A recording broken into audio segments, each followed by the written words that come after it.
6ನೇ ತಾರೀಕು ಬೆಳಿಗ್ಗೆ 10 ಗಂಟೆಗೆ ಟೂರಿಸಂ ಮಿನಿಸ್ಟರ್ ಎಚ್ ಕೆ ಪಾಟೀಲರು ಬಾರ್ಕೂರಿಗೆ ಬರುವ ಕಾರ್ಯಕ್ರಮಗಳನ್ನು ಇಟ್ಟುಕೊಂಡಿದ್ದಾರೆ. ಅದರ ಪ್ರಯುಕ್ತ ನಿಮಗೊಂದು ಮಾಹಿತಿ ಕೊಡೋಣ ಅಂತೇಳಿ ಇವತ್ತೊಂದು ತುರ್ತು ಪತ್ರಿಕಾಗೋಷ್ಠಿ ಕರೆದು ಉದ್ದೇಶ ಪಂಚಲಿಂಗೇಶ್ವರ ದೇವಸ್ಥಾನ ಜೀರ್ಣೋದ್ಧಾರ ಮಾಡಲಿಕ್ಕೆ ಹೊರಟಿದ್ದೇವೆ.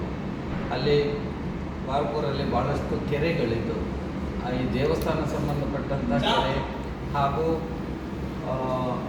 ಬೇರೆ ಎಲ್ಲ ಕೆರೆಗಳನ್ನು ಮತ್ತು ಟೂರಿಸಂ ಹೇಗಿದೆ, ಬಾರ್ಕೂರು ಭಾಳ ಹಿಸ್ಟ್ರಿ, ಸಾವಿರಾರು ವರ್ಷದ ಹಿಂದೆ ಮಹಾರಾಜರು ಸುತ್ತಮುತ್ತ ರಾಜರು ಆಳ್ವಿಕೆ ಮಾಡಿದ್ದೆಲ್ಲ ಹಿಸ್ಟ್ರಿ ಇದೆ. ಅದನ್ನು ಅವರಿಗೆ ಮನವರಿಕೆ ಮಾಡೋ ಸಲುವಾಗಿ ಅವರ ಹತ್ರ ಕೇಳಿದವಾಗ ನಮಗೆ 1 ತಾಸು ಟೈಮ್ ಕೊಟ್ಟಿದ್ದರು. ನಾವು ಅಲ್ಲೇ ಬಾರ್ಕೂರಿಗೆ ಅಲ್ಲಿಗೆ ಬರ್ತೇನೆ, ಅಲ್ಲೇ ಕೂತು ಚರ್ಚೆ ಮಾಡುವ, ನಾನು ಅದನ್ನು ನೋಡ್ತೇನೆ ಅನ್ನೋ ಭಾವನೆಯನ್ನು ಅವರು ವ್ಯಕ್ತಪಡಿಸಿದ್ದರು. ಆದ್ದರಿಂದ ಅವರು ಮತ್ತು ಅವರ ಸ್ನೇಹಿತರು ಅದನ್ನು ನೋಡಲಿಕ್ಕೂ ನಾಡ್ದು 6ನೇ ತಾರೀಕು ಬೆಳಿಗ್ಗೆ 10 ಗಂಟೆಗೆ ಬಾರ್ಕೂರಿಗೆ ಬರ್ತಾರೆ. ದೇವಸ್ಥಾನ ಜೀರ್ಣೋದ್ಧಾರ ಮಾಡುವ ಬಗ್ಗೆ, ಇನ್ನೊಂದು ಕೆರೆ, ಮತ್ತು ಅಲ್ಲಿ ನೋಡುವಂಥದ್ದು ಸಾಕಷ್ಟು ಇದೆ. ಭಾಳ ವಿಶೇಷವಾದ, ಅದು ಒಂದಲ್ಲ, ನಿಮಗೂ ಗೊತ್ತಿದೆ, 365 ದೇವಸ್ಥಾನ, 12 ಕೆರೆ ಮತ್ತು ಭಾಳ ನೋಡುವಂಥದ್ದು ಜಾಗ ಬೇಕಾದಷ್ಟು ಇದೆ. ಆದ್ದರಿಂದ ಅದನ್ನು ಎಲ್ಲವುದನ್ನು ಶಾರ್ಟ್ ಟೈಮಲ್ಲಿ, ಮತ್ತು ನಮ್ಮ DC ಮೇಡಮ್, ವಿದ್ಯಾ ಮೇಡಮ್ಮು ಭಾಳ ಅದ್ಭುತವಾದ ಒಂದು ಸ್ಕೆಚ್ಚನ್ನು ಹಾಕಿದರು. ಬಾರ್ಕೂರಿನ ಬಗ್ಗೆ ಖುದ್ದಾಗಿ ಅವರೇ ಬಂದು ಪಂಚಲಿಂಗೇಶ್ವರ ದೇವಸ್ಥಾನವನ್ನು ನೋಡಿ, ಆಮೇಲೆ ಅದು ಸುತ್ತಮುತ್ತ ಎಲ್ಲ ದೇವಸ್ಥಾನ ಹೇಗಿದೆ ಅಂತ ಸಹ ಒಮ್ಮೆ ನೋಡಿ ಅದರ ಬಗ್ಗೆ ಭಾಳ ಮಾಹಿತಿಯನ್ನು CM ಮತ್ತು DCMಗೂ ಮಂಗಳೂರು ಮೀಟಿಂಗಲ್ಲಿ ಟೂರಿಸಮಲ್ಲಿ ಅವರು ಕ್ಲಿಯರ್ ಕಟ್ಟಿ ಹೇಳಿದರು. ಭಾಳ ಅದ್ಭುತವಾಗಿ ಹೇಳಿದಾರಂತೆ. ನಾಳೆ ಅವರು ಬರುವ ವಿಚಾರವನ್ನು ವ್ಯಕ್ತಪಡಿಸಿದ್ದಾರೆ, ಬರ್ಬೋದು ಅವರು ನಾಳೆ. ಬಾರ್ಕೂರನ್ನು ಸಮಗ್ರ ಅಭಿವೃದ್ಧಿ ಚಿಂತನೆ ಇಟ್ಟಿದ್ದರು. ಬಾರ್ಕೂರನ್ನೇ ಬರೇ ಬಂದು ದೇವಸ್ಥಾನ ಮಾಡಿ ಅಲ್ಲೇ ಬಿಡುವುದಂತಲ್ಲ, ಇಡೀ ಬಾರ್ಕೂರು ಕಲ್ಚಪ್ರ ಹಳೆಯ ಒಂದು ಭಾಳ ಇತಿಹಾಸ ಇದ್ದಂಥದ್ದನ್ನು ಟೂರಿಸಂ ಬರಲಿಕ್ಕೆ, ಈಗ ಕೋಸ್ಟಲ್ ಬೆಲ್ಟಲ್ಲಿ ಭಾಳಷ್ಟು ಟೂರಿಸ್ಟ್ ಬರ್ತಾರೆ, ಖಾಲಿ ಕೆಲವೊಂದು ದೇವಸ್ಥಾನ ಮತ್ತು ಬೀಚ್ಗಳನ್ನು ನೋಡಲಿಕ್ಕೆ. ಹಾಗಾಗಬಾರದು. ಧಾರ್ಮಿಕ ವ್ಯವಸ್ಥೆಗಳು ಹಿಂದೆ ಎಲ್ಲ ಹೇಗೆ ಇತ್ತು ಅದನ್ನೆಲ್ಲ ತೋರಿಸುವಂಥ ಒಂದು ರೀತಿ ನೋಡಲಿಕ್ಕೆ ಅಂತ ನಾವು ಅವರನ್ನು ಕರೆದಿದ್ದೇವೆ. ಪಂಚಲಿಂಗೇಶ್ವರ ಜೀರ್ಣೋದ್ಧಾರದ ಏನೇನೆಲ್ಲ ಕೆಲಸ ಆಯಿತು, ಎಷ್ಟಾಯಿತು? ಪಂಚಲಿಂಗೇಶ್ವರ ದೇವಸ್ಥಾನ ಕೆಲಸ ಕೆಲವೊಂದು ಅಫಿಷಿಯಲಿ ಕೆಲಸ ಇರ್ತದೆ ಗೌರ್ಮೆಂಟ್ ಲೆವೆಲಲ್ಲಿ, ಅದೆಲ್ಲ ಮುಗಿದಿದೆ. ಈಗ ನಮ್ಮದು ಇನ್ನೂ ಕೆಲವೊಂದು ಪೂಜೆ ಪುರಸ್ಕಾರ ನಡೀತಾ ಇದೆ. ಈ ಕೂಡಲೇ ನಮ್ಮದು ಜೂನ್ 17ನೇ ತಾರೀಕಿಗೆ ನಾವು ಮುಷ್ಟಿ ಕಾಣಿಕೆ ಮತ್ತು ಮನವಿ ಪತ್ರವನ್ನು ಬಿಡುಗಡೆ ಮಾಡ್ತಾ ಇದ್ದೇವೆ. ಜೂನ್ 17 ಡೇಟ್ ಫಿಕ್ಸ್ ಆಗಿದೆ.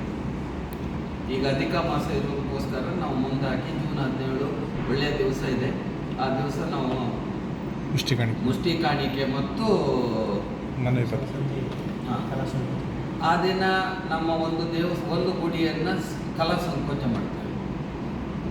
ಯಾವುದು? ರೇವಂತ ದೇವರಂತಲ್ಲಿ ಹೊರಗಡೆ ಇದೆ, ಕಾವಲು ದೇವರು.